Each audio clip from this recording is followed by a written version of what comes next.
Hola mi amigo querido, en el estudio de esta semana veremos el mensaje de Jesús a las 7 iglesias de Asia Menor. Antes de nada quisiera decir que para hacer un estudio más detallado de estos mensajes sería necesario más que una semana. En realidad este trimestre vamos a estudiar el libro de Apocalipsis, pero prácticamente lo vamos a tocar con la punta de los dedos. Pero espero que sirva para estimular un estudio más profundo y personal de este libro. El primer mensaje a la iglesia de Efeso ya lo estudiamos la semana pasada. Y vuelvo a repetir lo que dije la semana anterior. Estos mensajes a las 7 iglesias tienen 3 aplicaciones. En primer lugar, fueron escritos para las iglesias de aquel tiempo. Quiere decir, las ciudades donde estaban localizadas esas iglesias hoy son ruinas en su mayoría, ya no existen. Pero en esas ciudades habían iglesias reales y habían miembros de iglesias como nosotros, como tú, como yo. Juan escribió para esas iglesias porque esas iglesias tenían sus particulares situaciones, sus dificultades espirituales, sus momentos de desánimo, en fin, el mensaje de Jesús va a través de Juan para animar a esas iglesias reales. Esa es la primera aplicación. El mensaje, claro, lo dio el propio Señor Jesucristo para las circunstancias que las iglesias vivían en aquel tiempo, pero también para advertir los peligros espirituales que cada una de esas iglesias enfrentaba. Ahora, hay una segunda aplicación de estos mensajes, y esa aplicación es profética. Y cada iglesia representa uno de los 7 periodos por los que la iglesia cristiana habría de pasar a lo largo de la historia. El cristianismo asombrosamente pasó por las circunstancias y las situaciones descritas proféticamente en los mensajes a las iglesias locales de Asia. Pero hay una tercera aplicación. Esos mensajes también tienen que ver con nosotros hoy. Esa es una aplicación espiritual. Debemos aplicar esos mensajes a nosotros como iglesia y como miembros individuales de la iglesia en el último periodo de la historia de este mundo. El peligro que corremos es el de endulzarnos con los detalles históricos y proféticos, recordarnos la fecha, que este periodo va de este año, este otro año y aquello, y hay gente que discute por causa de un año, que fue para más, que fue para menos, etc. Estamos más preocupados con esos detalles históricos y nos olvidamos que de una u otra forma esos mensajes se dirigen a nosotros hoy, yo diría a mí hoy, como miembro de iglesia, como pastor. Comencemos pues con el mensaje a Esmirna y Pérgamo. Esmirna era una ciudad hermosa y rica, pero también un centro de culto al emperador. Negarse a adorar al emperador en la ciudad de Esmirna era un crimen que se pagaba con la pena de muerte en el circo romano o en la hoguera. Por eso la forma como Jesús se presenta a esta iglesia de Esmirna tiene mucho sentido y prueba una vez más que Él conoce todas las circunstancias de nuestra vida. No hay un momento difícil que nosotros vivamos que Jesús no conozca. Leamos Apocalipsis 2, 8 y 10. Escribe el ángel de la iglesia en Esmirna, el primero y el último, el que estuvo muerto y vivió, dice estas cosas. No tengas ningún temor de las cosas que has de padecer. He aquí el diablo va a echar a algunos de ustedes en la cárcel para que sean probados y tendrán tribulación por 10 días. Sé fiel hasta la muerte y yo te daré la corona de la vida. Es interesante, querido, que en este texto Jesús se presenta como el primero y el último, el que estuvo muerto y vivió. ¿Por qué? Porque la iglesia estaba sufriendo persecución y muerte, y Jesús se presenta como aquel que les garantiza que no hay que tener miedo de morir, porque la muerte para el cristiano es circunstancial. Ahora, aquí se habla de 10 días de persecución, y exactamente la iglesia local de Esmirna tuvo 10 días terribles de persecución y de matanza a los cristianos de aquellos tiempos. Pero proféticamente esto se aplica al segundo periodo de la iglesia cristiana, Y esos 10 días proféticos que se menciona aquí son los 10 años de terrible persecución impuesta por el emperador Diocleciano, que va desde el año 303 al 313 después de Cristo. En este último año, el 313, Constantino el Grande emitió el edicto de Milán que otorgaba libertad religiosa a los cristianos. Ahora ve la cosa maravillosa. La iglesia de Esmirna real, en los tiempos en que la iglesia existía en la ciudad de Esmirna, real, fue perseguida por 10 días. Pero proféticamente un día simboliza un año. Y la iglesia cristiana fue perseguida por 10 años. O sea, todo encaja proféticamente. Por eso digo que los mensajes tienen una aplicación local para la iglesia de esos tiempos y una aplicación profética para la iglesia de todos los tiempos. El mensaje a Esmirna se refiere proféticamente al segundo periodo histórico de la iglesia. Veamos ahora Pérgamo. Pérgamo, por su lado, era una ciudad que se había vuelto el centro de varios cultos paganos, incluido el culto al dios griego de la sanidad y representado por una serpiente. Venía a Pérgamo gente de todas partes para ser curada, pero por otro lado Pérgamo era una ciudad cruel y que perseguía impiedosamente a los cristianos. Por eso el mensaje a esta iglesia dice que los cristianos de Pérgamo viven donde mora Satanás y donde está su trono, de tan malvados que eran los paganos para perseguir a los cristianos. La iglesia de Pérgamo es un retrato profético de la iglesia cristiana en su tercer periodo, el año 313 al 538 después de Cristo, aproximadamente. Si bien los cristianos de ese tiempo permanecieron fieles, la decadencia espiritual y la apostasía crecieron rápidamente. Observa la advertencia que Jesús les hace por causa de eso. Apocalipsis 2, 14, 15 dice: «Sin embargo, tengo unas pocas cosas contra ti, que tienes allí algunos que se adhieren a la doctrina de Balaam, que enseñaba a Balac a poner tropiezo delante de los hijos de Israel, a comer de lo sacrificado a los ídolos y a cometer inmoralidad sexual. Asimismo, tú también tienes a los que se adhieren a la doctrina de los nicolaitas». ¿Cuál era la doctrina de los nicolaitas? La doctrina de Balaam. Para entender esto y para entender lo que defendían los nicolaitas, tendríamos que remitirnos a los tiempos de Balaam, que sugirió al pueblo de Israel que hiciera pacto con los paganos para evitar la muerte. En vista de la persecución, los nicolaitas defendían la idea de transigir en algunos principios con Roma a fin de evitar el sufrimiento, la persecución. Por ejemplo, ellos decían: no podríamos seguir adorando a Dios, pero también adorar como que si fuera de mentira al emperador. De este modo, pensaban los nicolaitas, el emperador no tendría motivos para perseguirlos. Pero la verdad es que si tú transiges en un principio, todos los otros también se vienen abajo. Y ese era el problema de la iglesia de Pérgamo. La inmoralidad sexual que se menciona aquí se refiere a la fornicación doctrinaria. Quiere decir, ellos comenzaron a mezclar la verdad con el error, las verdades bíblicas con las tradiciones humanas. Comenzaron a aceptar enseñanzas humanas venidas del paganismo para evitar ser perseguidos.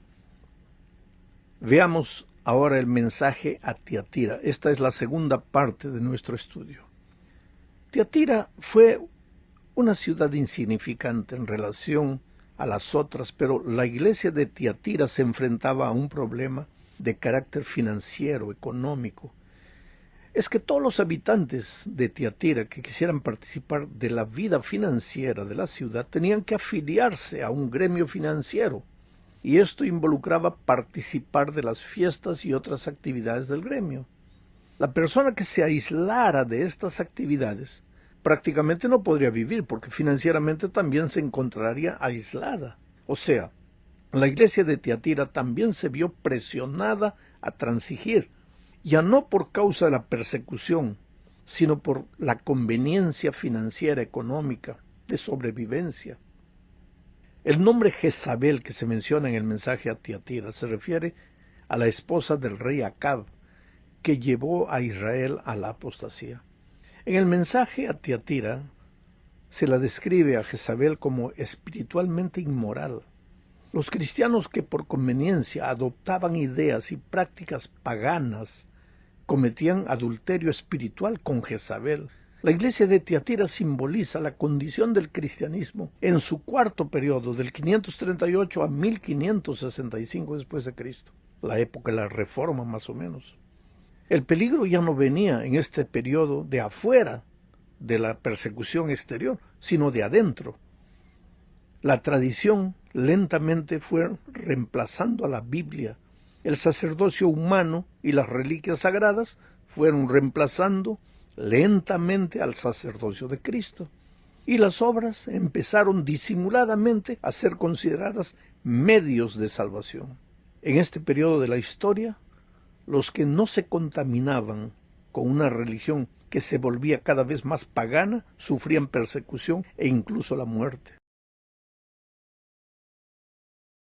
Pero no todo fue malo en ese periodo. Jesús también elogia a la iglesia de Tiatira por sus obras últimas.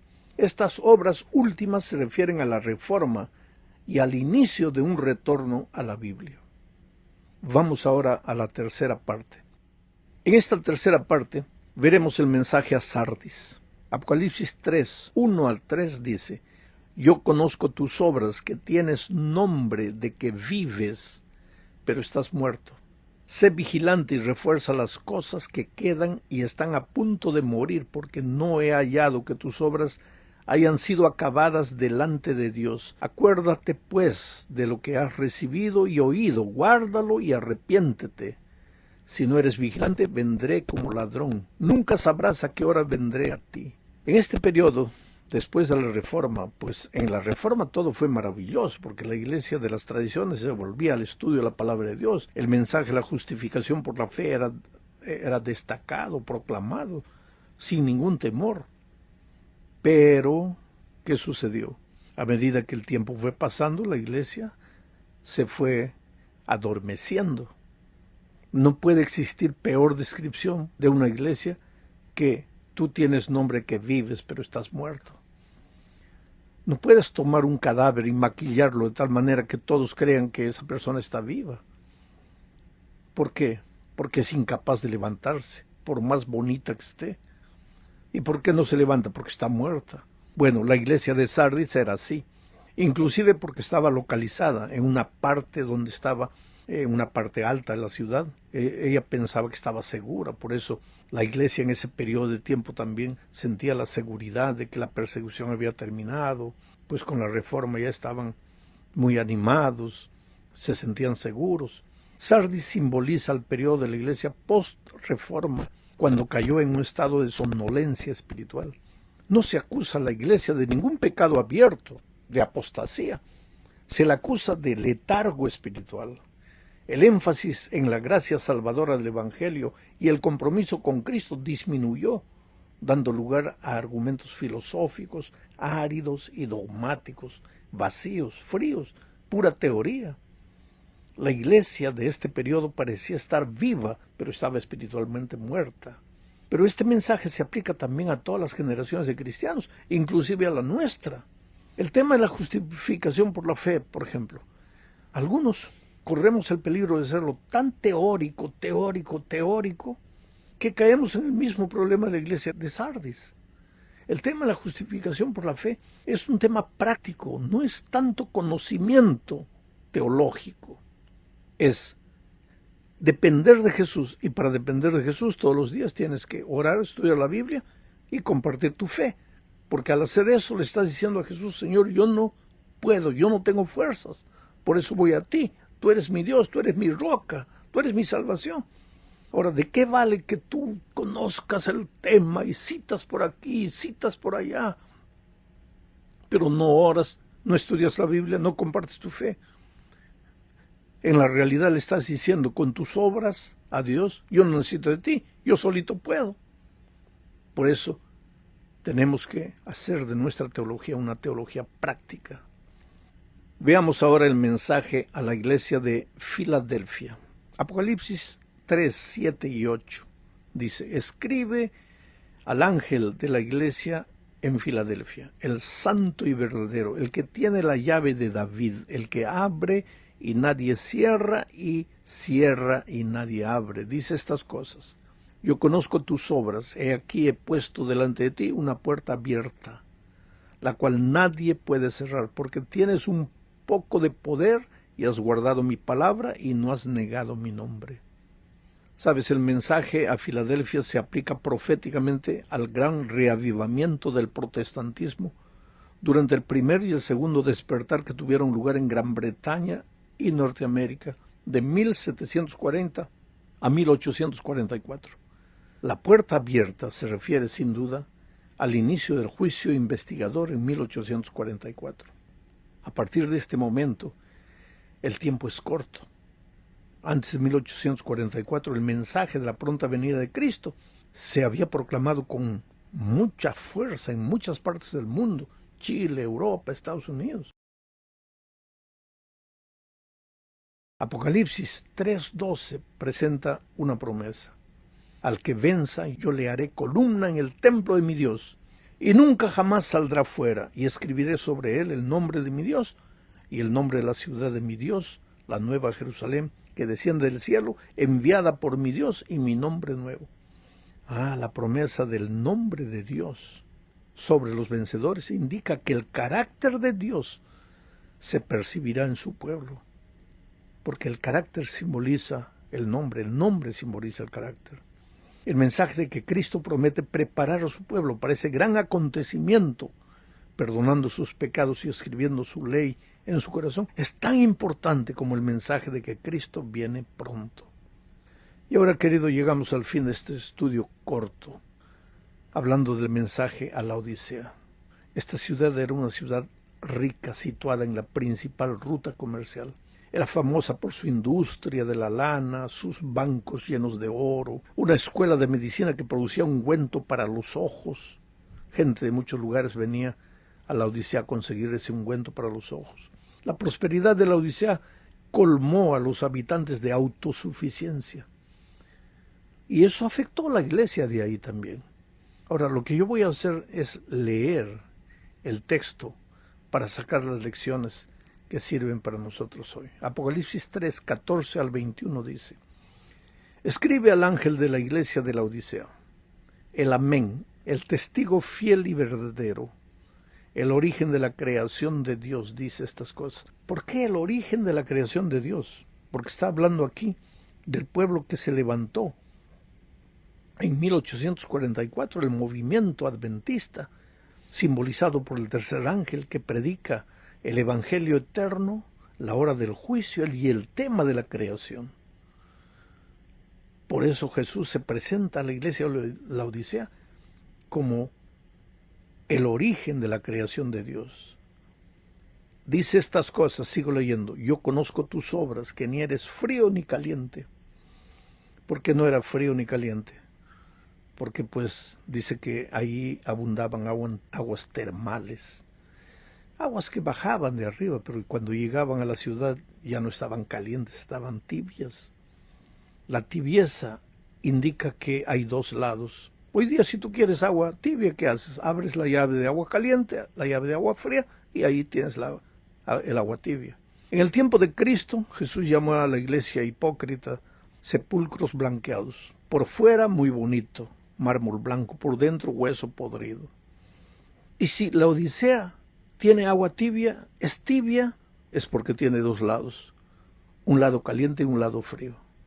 ¿Cuál es el lado caliente? Por fuera, muy bonito, todo maravilloso, bautizamos tanto, hemos reunido tanto de diezmo, tenemos tantas escuelas, tantas universidades, muy bonito, maravilloso. Y por dentro, esto es lo que nos preocupa, a mí, a ti, a nosotros como cristianos tenemos que dejar de olvidarnos un poquito de la profecía. Entiéndeme bien, no estoy diciendo olvídate de la profecía, pero que nuestra atención no esté más en la profecía, sino en la aplicación espiritual. ¿Qué tengo que mejorar yo? ¿Dónde tengo que crecer yo? ¿Qué tengo que corregir yo? Porque Jesús dice: yo conozco tus obras, sigo leyendo el texto, que ni eres frío ni caliente, ojalá fueras frío o caliente. Así, porque eres tibio y no frío ni caliente, estoy por vomitarte en mi boca. ya que tú dices, soy rico, me he enriquecido, no tengo ninguna necesidad. Y no sabes que tú eres desgraciado, miserable, pobre, ciego, desnudo. Yo te aconsejo que de mí compres oro refinado por el fuego para que te hagas rico de verdad. Vestiduras blancas, justicia de Cristo, para que te vistas y no se descubra la vergüenza de tu desnudez. Y colirio para ungir tus ojos, para que veas que tu realidad. Yo reprendo y disciplino a todos los que amo. Sé pues celoso y arrepiéntete. He aquí yo estoy a la puerta y llamo, si alguno oye mi voz, y abre la puerta, entraré a él y cenaré con él y él conmigo. Al que venza yo le daré que se siente conmigo en mi trono, así como yo también he vencido y me he sentado con mi Padre en su trono. Estoy a la puerta, Cristo está. Al comenzar este año, Cristo está tocando la puerta de tu corazón. De todo corazón yo le digo, Señor, hazme un mejor hombre, un mejor ser humano, un mejor discípulo, un mejor pastor en este año que comienza. Que mis mensajes nazcan de mi corazón y no de mi cabeza. Que mis mensajes sean bañados en la sangre de Cristo. Que el mensaje de Cristo, las vestiduras blancas de su justicia, sean el centro de cada sermón que predico, para que los pecadores entiendan cuál es su necesidad y se arrepientan y se entreguen al Señor Jesucristo. Dios nos bendiga.